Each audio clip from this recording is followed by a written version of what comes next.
Welcome to episode 8 of Running on OCP, where we speak with organizations using open compute in a variety of ways, including end users, software companies, and organizations who align with OCP tenets. This week, another French success story as I speak with Paul Benoit, the founder and CEO of Qarnot, as well as the CTO for Qarnot, Clement Pellegrini. Now, Qarnot runs a really interesting business model. They have a distributed HPC compute model where they're capturing that heat and delivering it exactly where it is needed in buildings, in schools, in district heating systems. So again, a great example of sustainability, heat reuse using open compute hardware. So enjoy this week's episode of Running on OCP and my conversation with Paul and Clement. Thank you, Paul and Clement, for joining me today. I really appreciate it. Hi, Steve. We are really happy to have this interview, and so we wait for your questions. Great. So we'll start with you, Paul. Tell us a little bit about yourself and how you got involved in Qarnot, and a little bit about your background. Okay. So my name is Paul. I'm French. I'm the CEO and co-founder of Qarnot. Qarnot is a French company and was created in 2010. My background is I'm an engineer. I graduated in 2000, and I started in a web agency for just 2 years. It was very interesting because this in this time the business was special in the web agency domain. But then I entered in a large bank in France as a engineer, R&D engineer, and I discovered very large data centers dedicated to high performance computing. It was in a French bank called Société Générale that had one of the biggest clusters for HPC at the time. And I was fascinated by computers since I was a child. So I had an idea, a kind of stupid idea, is to make heaters that use computers as a heat source, because I had many computers at home. I was a fan of Linux, and the only thing I knew about these machines is that they generate a lot of heat, sometimes a lot of noise. And I was working in this bank, and during the weekend I was doing some hacking on the machine, and I had this stupid idea that this machine could be silent, and we could use the heat to heat buildings. That's how the idea of Qarnot raised in my head.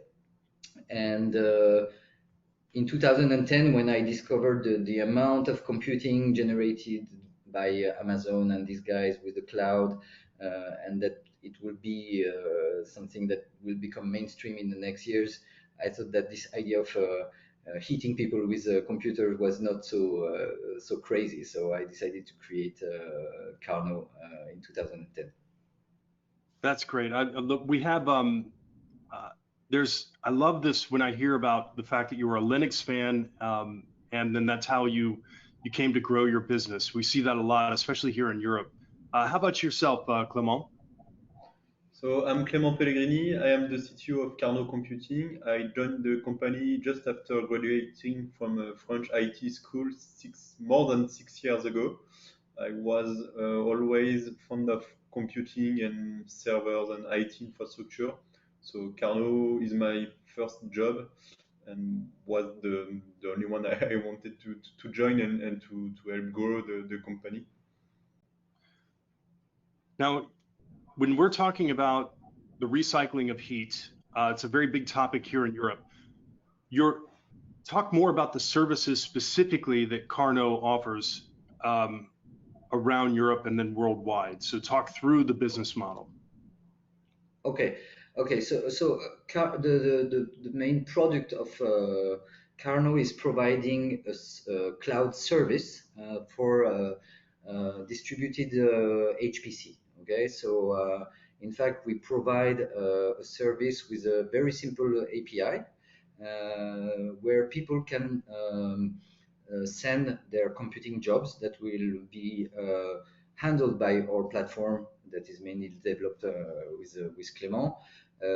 And in fact, what happens then is that the platform that we internally call the QWare, that is the software platform that distributes the computation, will handle the distribution according to energy constraints. Okay, so in fact, we develop also some infrastructure. I will explain about that. At the beginning, it was heaters, and now it's more boilers because it's more efficient. Instead of providing hot air, we provide hot water. In fact, it's like every machine at the beginning of motorcycle, it was more air cooled, and now it's more water cooled. So that's exactly the same. And in fact, our platform will handle that so that the client can just send his job, describe his job. You can describe your job with just 6 lines of code in Python or any language, and then we'll handle the execution of the job on the infrastructure. And in fact, you know, I'd like to explain that when you have this crazy idea to make traders compute in a heater that will be deployed in a house in a social housing in France, you have to develop all the stack, because you cannot say to the traders or the other guys that you will have high performance computing, but you have to handle the heat of the guy in the social housing. It's too complicated. So we had to develop all the stack between the end client of the high performance computing and the end client that will be heated by this device. And in fact, we were alone on that. And so that's one of the reasons that without open source, you cannot build this stack with this between these two worlds that are so far from each other. Now, are your services being deployed in public sector as well as private business, or is it primarily more focused on private businesses, the way that you're doing this distributed HPC? In fact, we at Qarnot, our strategies rely on computing power infrastructure that is distributed in buildings, okay, and that in buildings that are not data centers, but building where you can value the heat generated.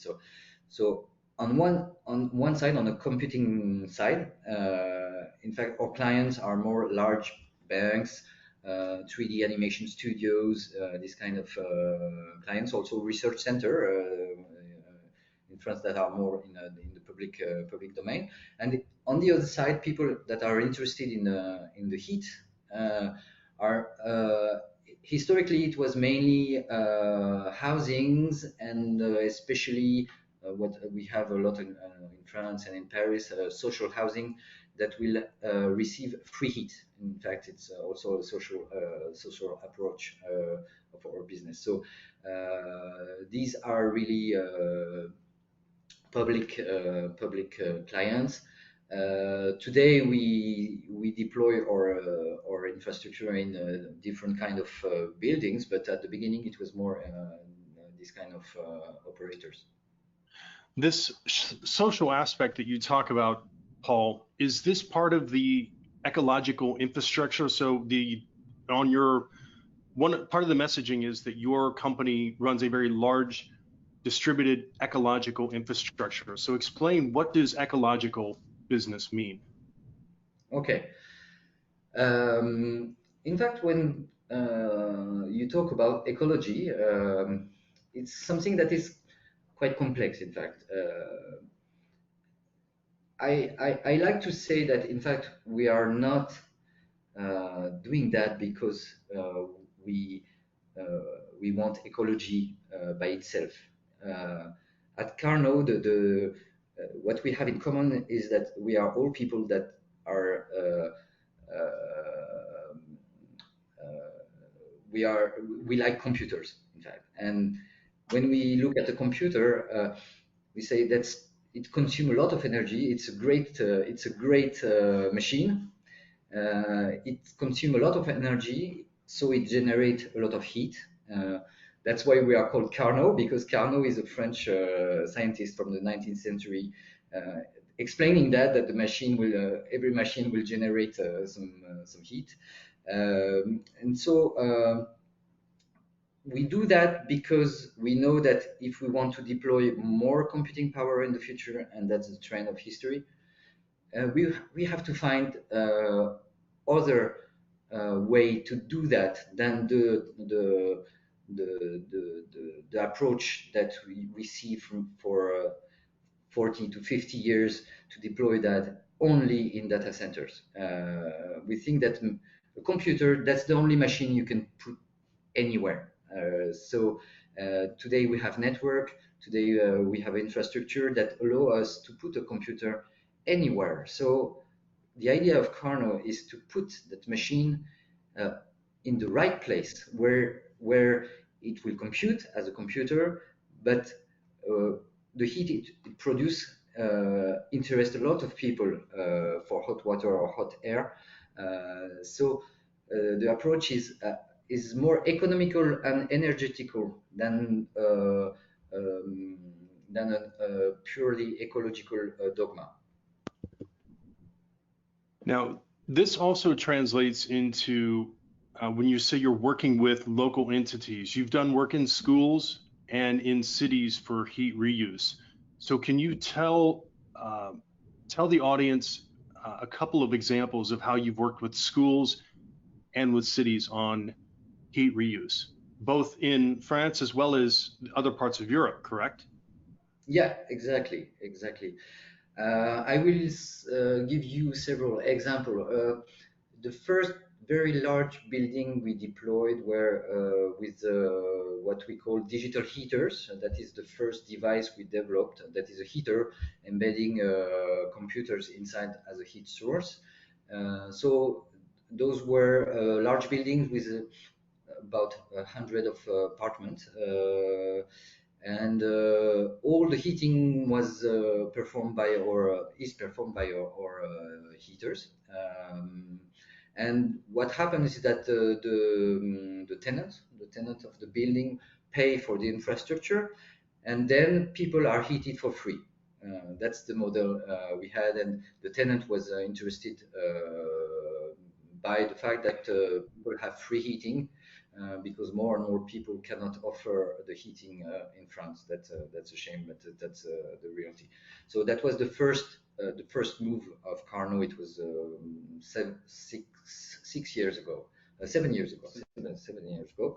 And what we developed in schools more recently, it was with our new device that is the digital boiler that is called QB1.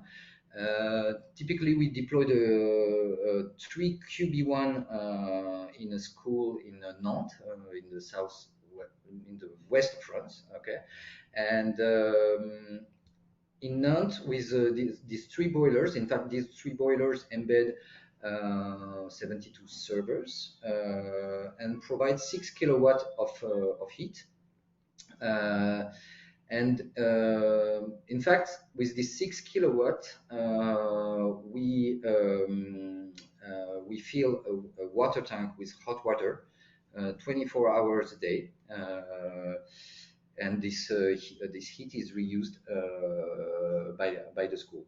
And what you have to know is that also we made it in a partnership with a French gas provider that is called Engie, and these guys they will provide the peak of heat needs, and what is easily understandable is that as we fill the tank 24 hours a day with hot water, in fact Qarnot provide about 40% of the heat needs with just 3% of the heat capacity of our system, because the gas boiler of the Engie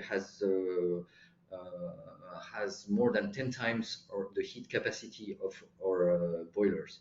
So in fact, with just 3% of the heat capacity, we provide 40% of the heat needs of the building. So that's the second example I wanted to share with you. And The third one is in Kankampa in Finland, where there we have today we have 10 boilers. So that's 240 servers. Providing 20 kilowatt, and we will soon deploy 10 more boilers. And there it's for what we call a heat network. In fact, they have a lot of heat network there in Finland. And so we provide a green waste heat to this network. These are great examples. Now, is the French government putting together subsidies or incentives for people to deploy your type of technology, or is this you being proactive across multiple enterprises? So what is the French public sector doing to help support this reuse? Okay, that's a great question, because I don't know if you have the same expression in English. We say help. I don't know. Just God will help you. So I think that we started 10 years ago. We consider we are not a startup, but it is a very long run because we want to change things. So we had, as I told you earlier, we had to build the whole stack.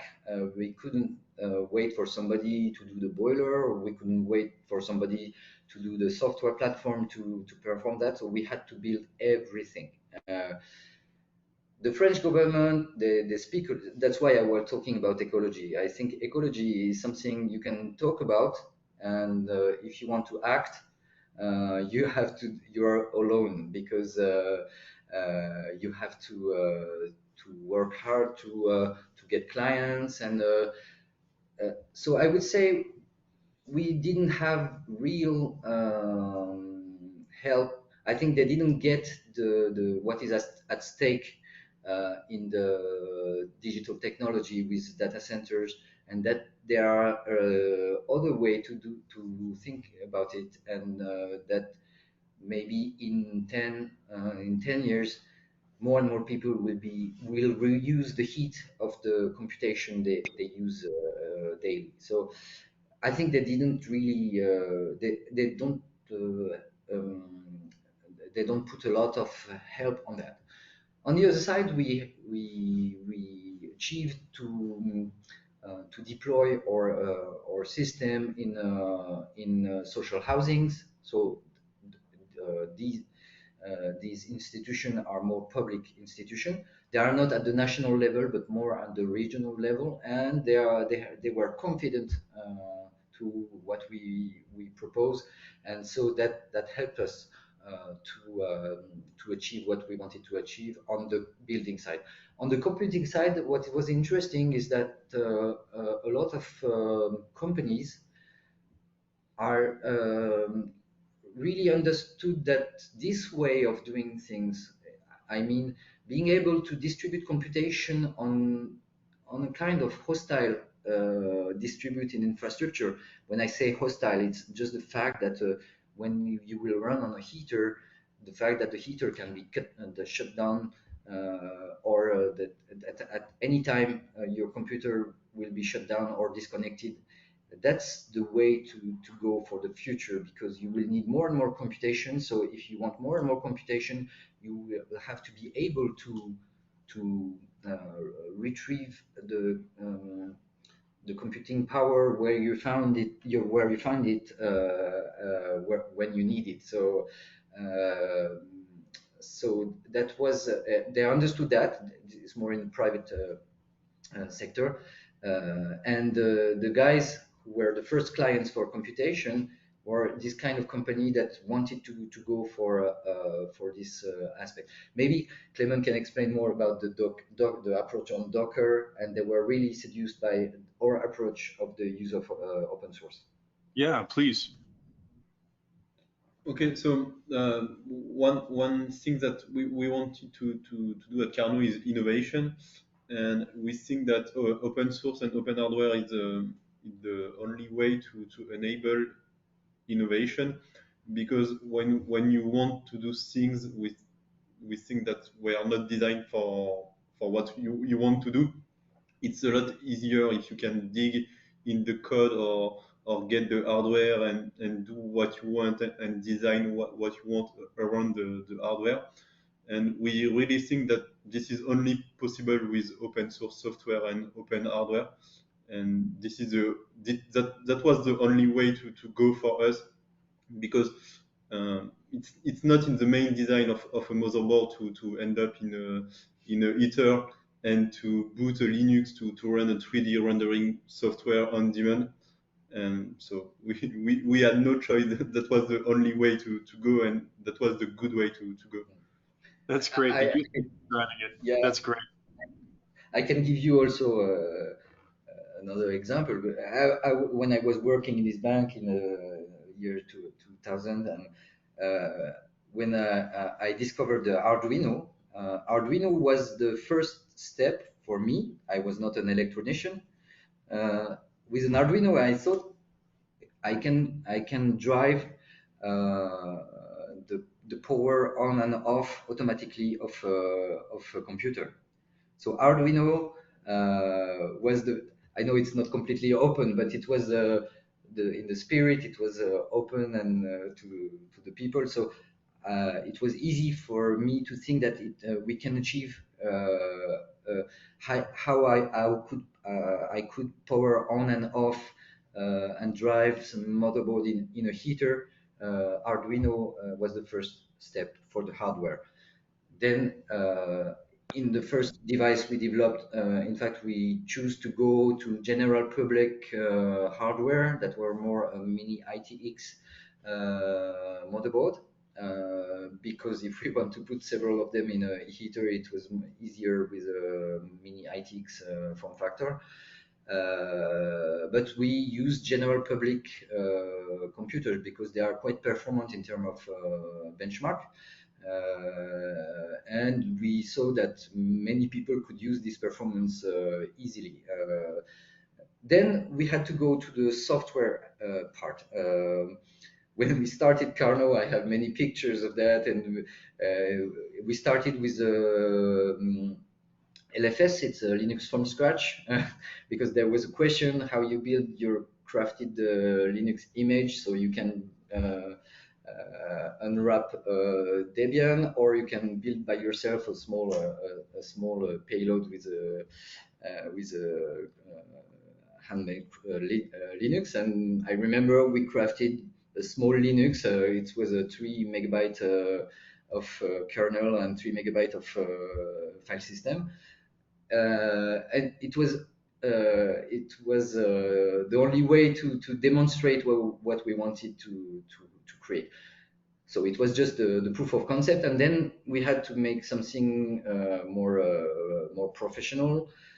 And it was it was 7 or 8 years ago we discovered Docker, and we thought that's the good horse. And in fact, for the small story, you know that Docker started in the same small city we are here in the south of Paris, that is Montrouge. I did not know that. Oh, okay. Yeah, it started here. It's Salomon Hikes. He was living in Montrouge, so nobody knows Montrouge, I think, but it was in the same city. Then he went to the US and started what is Docker now. But it was really what helped us to do what we wanted to do. And now at Qarnot, we have this boiler. The first boiler is also with mini ITX general public machines. And we thought we have to go further and have more corporate grade hardware. And we know that we won't do that with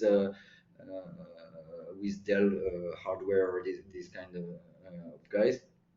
And so that's how we decided to go to OCP. And so how did you first hear about open compute, and then what kind of hardware designs are you using, or what kind of OCP designs are you starting to use? And have you seen any early results on CapEx and OpEx savings? The first time, I think we heard about OCP maybe 4 years ago. Yes. I don't remember how, but in one of our data center. yeah, Yes. but we heard about that, but it was not very clear for us how the first contact we had with OCPs, that was the concept was great for us, but it looks quite expensive for us compared to general public computers we use. So we never really dig into OCP. And now that we have more corporate grade infrastructure, we know that we have to build for the future, and that our clients will need high-end hardware. With the general public hardware, we were limited in the RAM capacity, we were limited in network capacity, and so that's why we think that we thought that OCP was the good way to go. What happened also is that we met a company that provide us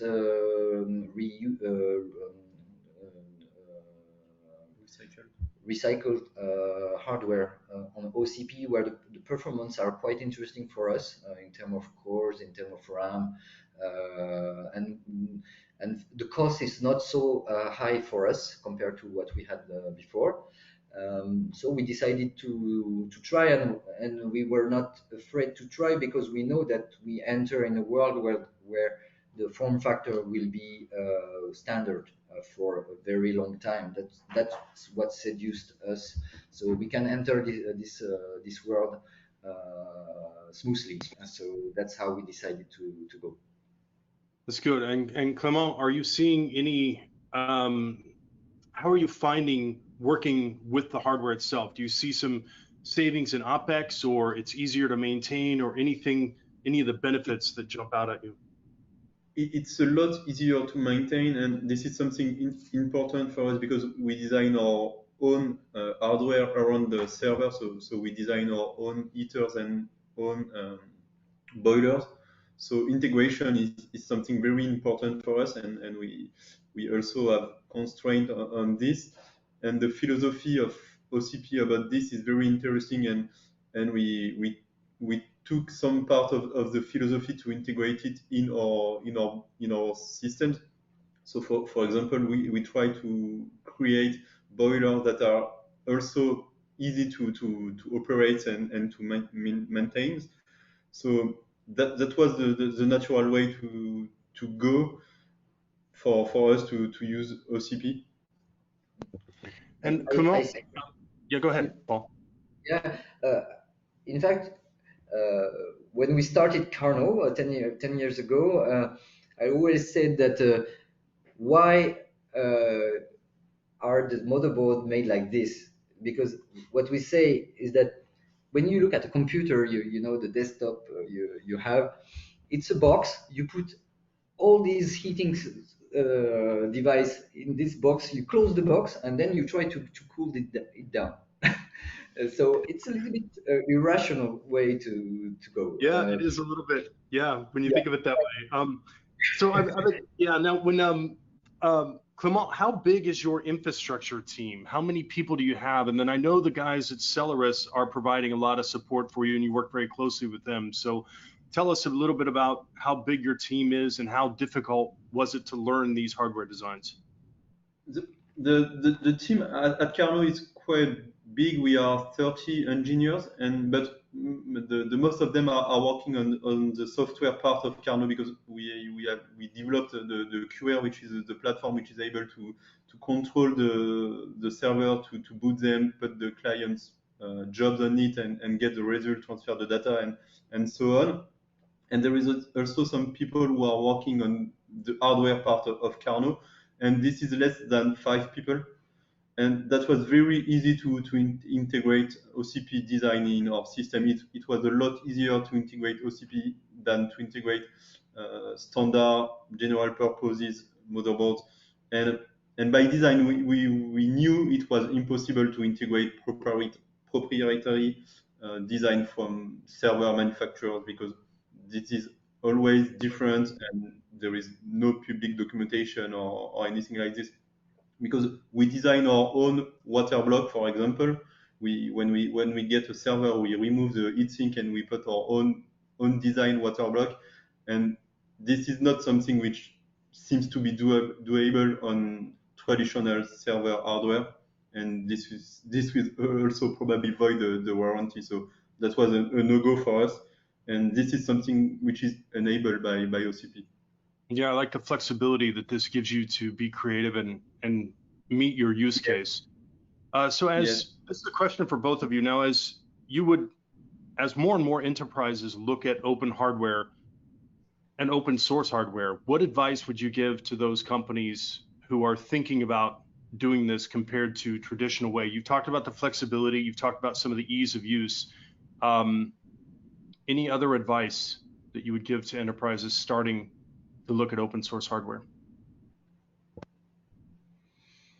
We say go for it, because the more we are involved in this approach, the better it is for all of us. So today, what we see is that with this hardware, at the beginning we were quite we didn't know if it was fragile, or it was more difficult for us. But as Clement said, we see that it is very straightforward. So in terms of capex and opex, also I would say that okay, the capex can be a little bit expensive, but not so much, and you have something very standard.